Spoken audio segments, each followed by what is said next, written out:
Most of the cars with unique designs that stand out in a crowd are usually very expensive, although that seems to be changing too. And believe it or not, this car comes from a company that is usually criticized for producing boring vehicles. Some cars spark debate, others divide opinion. But every once in a while, a model comes along that manages to unite the world. For all the wrong reasons. These are the cars that promised big things, yet failed so spectacularly that buyers, critics, and even casual onlookers seem to agree. They were disasters. Maybe it was bizarre styling, poor engineering, cheap materials, or simply a failure to live up to their hype. Whatever the reason, these vehicles became the targets of ridicule and resentment, often dragging down the reputations of the companies that built them. In this countdown, we're looking at 10 cars that weren't just disliked. They were flat-out hated by nearly everyone. From overpriced flops to vehicles that embarrass their brands, each one is a reminder that in the car world, mistakes are rarely forgiven. Number 10. Pontiac Aztec. Few cars in history have been mocked as relentlessly as the Pontiac Aztec. When it launched in 2000, Pontiac billed it as the ultimate adventure vehicle for young families who wanted something practical yet stylish. On paper, it had some clever features. Removable cooler in the center console, optional tent package, and a roomy cabin with fold-flat seats. Unfortunately, none of that mattered once people got a look at it. The Aztec's styling was its biggest crime. With sharp, mismatched lines, an awkward front fascia, and proportions that looked like 3 different cars had been mashed together, it quickly earned a reputation as one of the ugliest cars ever made. Instead of appealing to the adventurous youth market, it became the punchline of late-night comedy shows. Buyers were embarrassed to be seen driving one, and its looks alone killed much of its sales potential. Things didn't get better behind the wheel. The base V6 engine delivered sluggish performance, while the ride felt clunky and uninspired. Inside, the plastics were cheap, the ergonomics were awkward, and the overall experience was far from the lifestyle vehicle Pontiac promised. Reliability issues piled on, further souring its reputation. Even worse, the Aztec became symbolic of Pontiac's decline as a brand. Rather than revitalizing sales, it pushed customers away, leaving dealerships with unsold inventory. The car eventually gained some ironic fame when it was featured as Walter White's car in Breaking Bad, where its depressing, awkward vibe fit the character perfectly.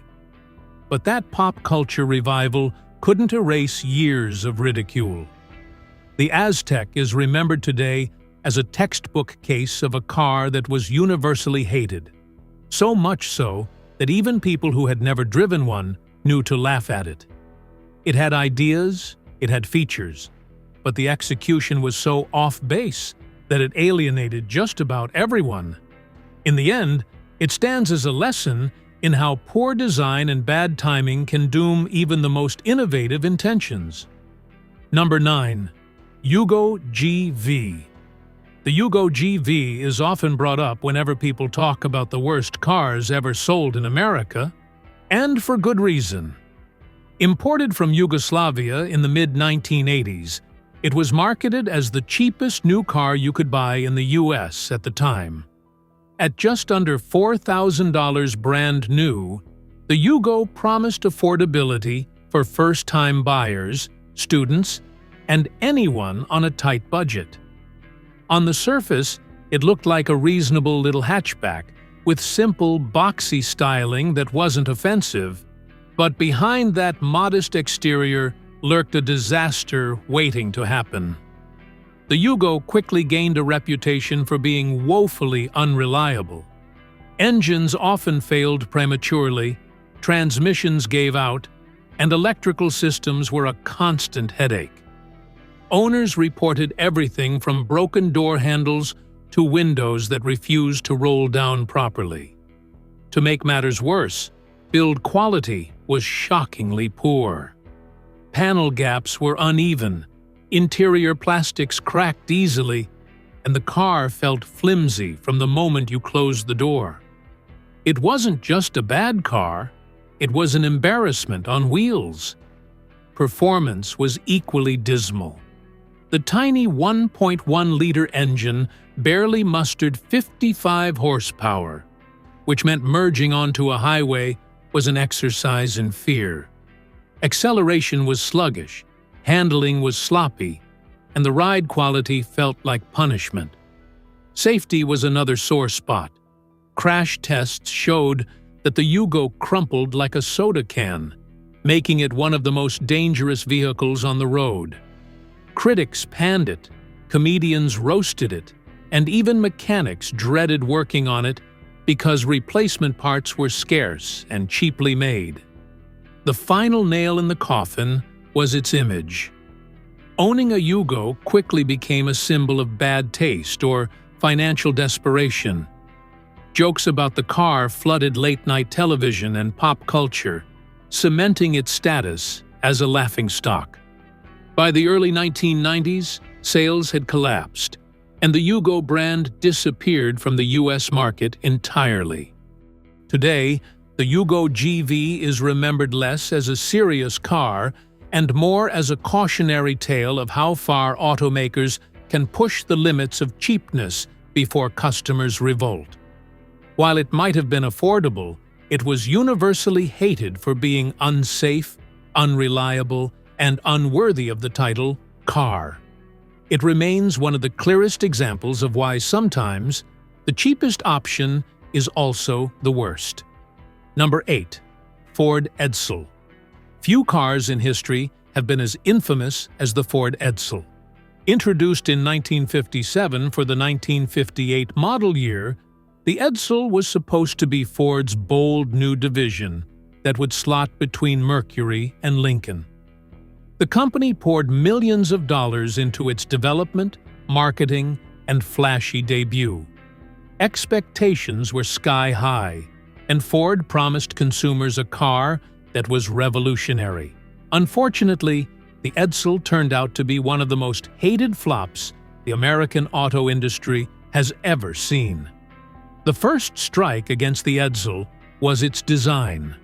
While Ford intended it to look futuristic and unique, most buyers thought it looked awkward, even ugly. The vertical horse collar grille in particular became a target of ridicule, with some critics comparing it to a toilet seat. Instead of being stylish and modern, the Edsel came across as strange and unattractive, alienating the very buyers Ford wanted to attract. Beyond its controversial styling, the Edsel suffered from serious quality control issues. Early models were plagued with problems straight from the factory: leaking gaskets, misaligned body panels, and faulty transmissions. Dealers struggled to fix the endless complaints, and word quickly spread that the Edsel was unreliable. To make matters worse, the car was launched during a recession, when buyers were looking for smaller, more economical cars, not big, expensive sedans like the Edsel. Ford also overhyped the Edsel in its marketing, promising features that didn't work properly in practice. The much-touted Teletouch push-button transmission system, for example, was gimmicky and prone to failure. Instead of impressing buyers, it frustrated them. Within just a few years, the Edsel became synonymous with failure. By 1960, Ford pulled the plug on the brand entirely, after losing an estimated $250 million, a staggering sum at the time. What was meant to be a triumphant new division ended up as a black eye for Ford's reputation. Today, the Edsel is remembered less as a car and more as a symbol of corporate overreach and marketing gone wrong. While it has a quirky collector following now, back in its day, it was universally mocked and despised. Instead of revolutionizing the market, it became a textbook case of how to alienate customers. Number 7. Chevrolet Citation. In 1980, Chevrolet introduced the Citation with sky-high hopes. It was meant to be the start of a new era for General Motors, a front-wheel drive compact car designed to take on rising imports like Toyota, Honda, and Volkswagen. On paper, it sounded like the perfect car for the time: affordable, fuel-efficient, and practical, with modern engineering to meet changing consumer needs. For a brief moment, the Citation looked like a smash hit, with over 800,000 units sold in its first year. But it didn't take long for reality to sink in, and the Citation quickly became one of the most hated cars of its generation. The problems started with quality. Build standards at GM were slipping badly in the late 1970s and early 1980s, and the Citation was a prime example. Owners complained about rattles, misaligned panels, and cheap interior materials almost immediately. Reliability was another nightmare. Engines leaked oil, transmissions failed prematurely, and electrical systems were riddled with faults. What was supposed to be a modern import fighter ended up spending more time in repair shops than on the road. Then there was the driving experience. While front-wheel drive should have been a selling point, the Citation's execution was awful. Handling was sloppy, the ride was harsh, and braking performance was dangerously inconsistent. Reviewers noted that it torque-steered so badly that accelerating out of corners felt unsafe. For a car marketed as the future of Chevrolet, the driving dynamics were outdated from day one. The Citation's reputation collapsed so quickly that sales plummeted after its record-breaking debut. Word of mouth was brutal, and owners felt betrayed by GM's promises of modernity and quality. Even lawsuits followed, as some customers pursued legal action over defects and safety issues. By the mid-1980s, the Citation was a laughingstock, and GM quietly discontinued it in 1985. What made the Citation so hated wasn't just that it was bad. It was that it represented everything wrong with GM at the time. Instead of building a true competitor to reliable imports, they rushed a poorly engineered car to market, hoping style and marketing would be enough. Consumers weren't fooled. Today, the Citation is remembered as one of the clearest examples of Detroit's decline in the 1980s. A car that had promise, but ended up being universally despised. Number 6. Smart Fortwo. When the Smart Fortwo first appeared in the U.S. market in the late 2000s, it looked like something straight out of a futuristic cityscape. With its tiny footprint, playful styling, and the promise of unmatched fuel economy, it seemed like the perfect solution for crowded streets and rising gas prices. Drivers imagined themselves zipping through traffic, sliding into parking spaces no other car could dream of fitting into, and saving money at the pump. On the surface, it looked clever and fun, but the charm wore off almost instantly. For starters, the Fortwo's driving experience was dreadful. Its small three-cylinder engine produced barely 70 horsepower, and the car struggled to accelerate to highway speeds. Merging onto freeways was a nerve-wracking experience as the car wheezed and strained just to keep up with traffic. To make matters worse, the transmission was one of the most universally hated features. The automated manual gearbox shifted with long, jerky pauses that made the ride clumsy and frustrating. Comfort wasn't much better. The cabin was cramped, noisy, and cheaply built, with rattles and vibrations making long drives unbearable. And while the car promised great fuel economy, the numbers were often underwhelming compared to larger, more practical hybrids that offered far better mileage. Buyers expecting massive savings felt cheated when they realized the Fortwo's efficiency didn't live up to the hype. Safety concerns added to its negative reputation. With such a tiny frame, many drivers felt unsafe sharing the road with SUVs and trucks. Crash tests showed that while the safety cell was engineered to protect occupants, physics was still physics. Going head-to-head with a larger vehicle left smart drivers vulnerable. Culturally, the Fortwo became an object of ridicule. Its toy-like proportions and sluggish performance made it hard to take seriously. Owners found themselves constantly defending their choice, while the general public mocked it as impractical and underpowered. Sales declined rapidly, and by the mid-2000s, Smart withdrew from the U.S. market altogether. Today, the Smart Fortwo is remembered less as an innovative solution and more as a failed experiment. It looked quirky and promised a smarter way to drive, but it was universally hated for being slow, uncomfortable, and impractical in real-world American driving conditions. Number 5. Dodge Caliber. When Dodge unveiled the Caliber in 2006, it was meant to replace the aging Neon and give the brand a modern, practical, compact car. On the surface, it looked promising. Its chunky, crossover-inspired styling gave it a rugged, almost SUV-like appeal in a market where crossovers were just starting to gain traction. Buyers who wanted something small but tough-looking were intrigued, and Dodge pushed it as a bold alternative to bland economy cars. But beneath that tough exterior, the Caliber was a disaster. One of the biggest complaints was the interior quality. Dodge used some of the cheapest plastics ever seen in a modern car. Hard, hollow panels, flimsy knobs, and ill-fitting trim pieces made the cabin feel like a toy rather than a real vehicle. Seats were uncomfortable, road noise was excessive, and the driving position felt awkward.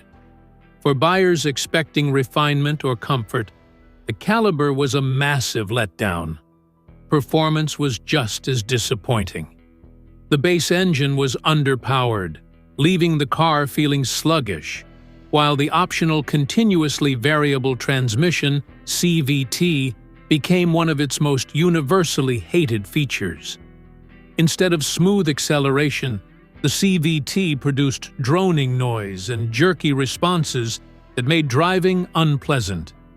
Even the sportier Caliber SRT4, which packed serious turbocharged power, couldn't fully save the lineup's tarnished reputation, as most models remained dreadful to drive. Reliability also haunted the Caliber. Mechanical issues with the transmission, suspension, and electrical systems were common. Resale values plummeted quickly, and within just a few years, the car became synonymous with poor quality.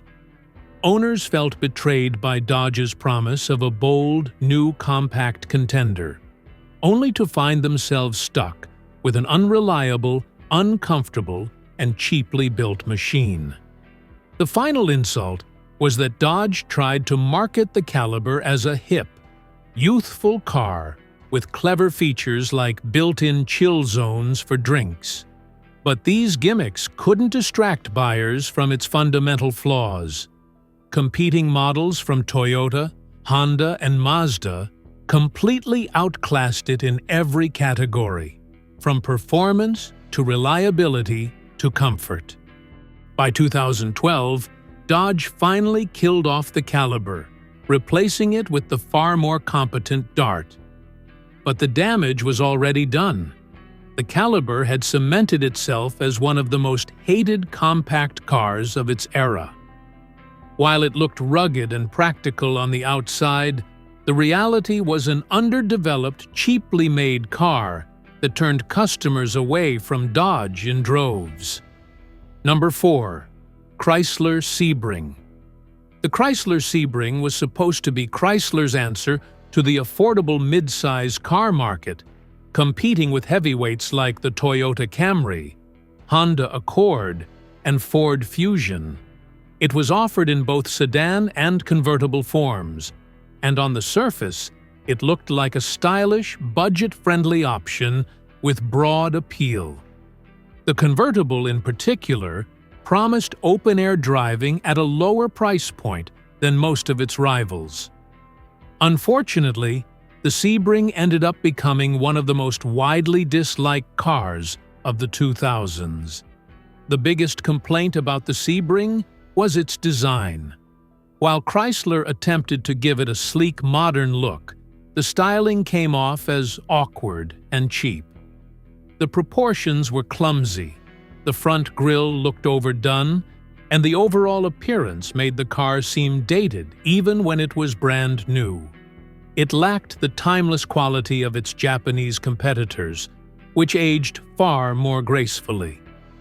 Step inside, and things only got worse.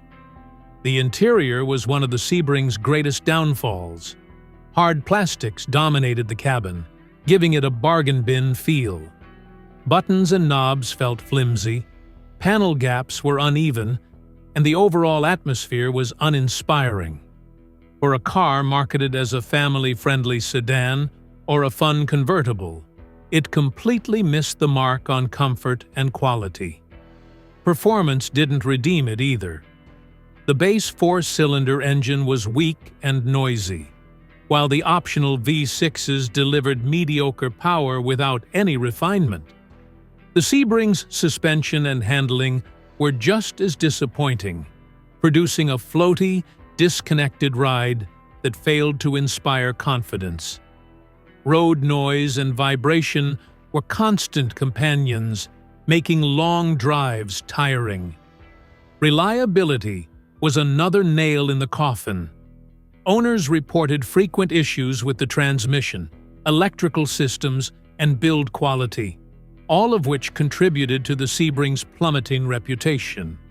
The convertible model, while attractive in theory, suffered from rattles and leaks that only added to owners' frustrations. The Sebring quickly developed a reputation as a rental fleet special, a car people tolerated only because it was the cheapest option at the airport counter. By the time Chrysler discontinued it in 2010, the Sebring had become a symbol of everything wrong with the brand during that era: cheap, uninspired, and uncompetitive. Today, the Sebring is remembered as one of the most hated cars in its class.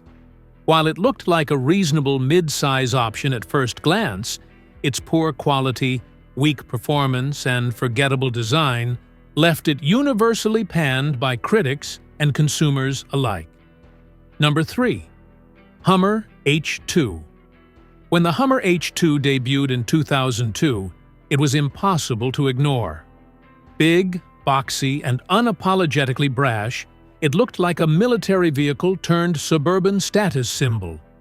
Celebrities, athletes, and rappers embraced it, and for a brief moment, the H2 was the ultimate look-at-me car.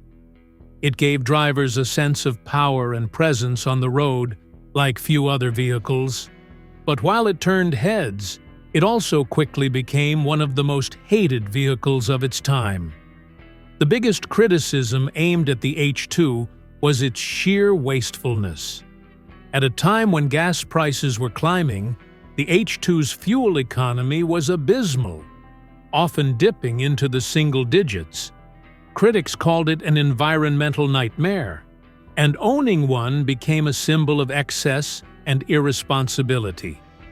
While it looked rugged, the reality was that the H2 was built on a modified Chevy Tahoe platform, meaning it wasn't as capable off-road as its military-inspired design suggested. Many buyers discovered that it was more show than substance. practicality was another sore point. Despite its massive size, the H2's interior wasn't as roomy as people expected, and the quality of the materials was underwhelming. The ride was stiff, visibility was poor, and maneuvering it in tight spaces was a constant headache. The flashy styling didn't make up for the day-to-day frustrations of driving something so big and unwieldy. Culturally, the H2 became an easy target. Environmental groups protested against it, comedians mocked it, and even car enthusiasts dismissed it as a poser's truck. It became a lightning rod in debates about American consumerism, symbolizing everything people disliked about gas-guzzling SUVs. Instead of being admired, it came to represent arrogance and bad taste. Sales eventually collapsed as public sentiment turned against oversized SUVs, and GM killed the Hummer brand altogether by 2010. Though the name has since been revived for an electric future, the H2's legacy remains tainted. For all its imposing looks and initial celebrity hype, it was widely hated for being inefficient, impractical, and emblematic of excess. Today, the Hummer H2 is remembered as one of the most polarizing vehicles ever sold. It looked tough, bold, and larger than life, but underneath, it was a poorly executed SUV that earned more scorn than admiration. Number 2. Fiat Multipla. Few cars have ever been mocked for their looks as much as the Fiat Multipla. Introduced in the late 1990s, the Multipla was designed as a compact family MPV that prioritized practicality and interior space. On paper, it had some clever ideas. It offered seating for 6 in 2 rows of 3, a surprisingly roomy cabin for its size, and flexible storage solutions. From a functionality standpoint, it was innovative. But the styling was so bizarre that it overshadowed everything else, making the Multipla one of the most ridiculed cars ever made. The design was its downfall. The Multipla featured a bulbous lower body with an awkward second tier of headlights perched just below the windshield. The result was a car that looked like 2 vehicles stacked on top of each other. It was so strange that it often made ugliest car ever lists, with critics, comedians, and even Fiat fans piling on with ridicule. Whatever practicality it offered, most people simply couldn't get past its looks. But the hate didn't stop at styling. While the Multipla had clever interior space, the materials used inside felt cheap and flimsy. Controls were oddly placed, the dashboard looked cluttered, and comfort was mediocre at best. The driving experience was also underwhelming. Despite being marketed as a versatile family car, it was noisy, underpowered, and uninspiring on the road. Owners found it more of a chore to drive than a pleasure. Reliability was another sore spot. Electrical problems, poor build quality, and frequent mechanical issues plagued the Multipla. For families who needed dependable transportation, these constant headaches only fueled resentment. Even though it was priced affordably, the savings often evaporated in repair costs. The Multipla became such a cultural punching bag that its reputation spread far beyond Europe. Even people who had never driven one knew it as that ugly Fiat. While it did earn a small cult following among those who appreciated its practicality, the overwhelming public sentiment was negative. Buyers didn't want to be laughed at for their choice of family car, and sales reflected that hesitation. Today, the Fiat Multipla is remembered less for its utility and more for its notoriety. It's a reminder that no matter how functional a car may be, aesthetics matter. And in the Multipla's case, the looks were so universally hated that its other qualities never stood a chance. Number 1. Mitsubishi Mirage. The Mitsubishi Mirage has been sold under various names and forms since the 1970s, but the more recent versions, particularly the models from the 2010s onward, became some of the most universally hated cars in modern memory. At first glance, the Mirage looked like an affordable and cheerful little hatchback. With its low price tag and promises of excellent fuel economy, it seemed like a smart choice for budget-conscious buyers or first-time car owners. But in reality, it delivered so little that it became a poster child for "you get what you pay for." One of the biggest complaints about the Mirage was its performance, or rather, the lack of it. Equipped with a tiny 3-cylinder engine making around 70 horsepower, the Mirage was painfully slow. Merging onto highways or climbing hills felt like a battle, and the loud, strained engine noise made the experience even worse. Paired with a lackluster, continuously variable transmission, the driving experience was miserable. Critics often said it was one of the least enjoyable cars on the road. Inside, things didn't improve. The Mirage's interior was filled with bare-bones plastics, uncomfortable seats, and minimal sound insulation. While Mitsubishi argued it was keeping costs low for consumers, buyers felt shortchanged by the low rent feel. Road and wind noise were constant companions, making long drives exhausting. Safety ratings were also unimpressive, further souring its reputation among families who wanted an affordable yet secure car. Reliability was spotty, and resale values plummeted quickly. Many owners discovered that while the car was cheap up front, it was difficult to justify in the long run because of constant frustrations with quality and comfort. Even its one supposed strength, fuel economy, was often matched or beaten by better, more refined competitors like the Honda Fit, Toyota Yaris, or Hyundai Accent. Culturally, the Mirage became a running joke.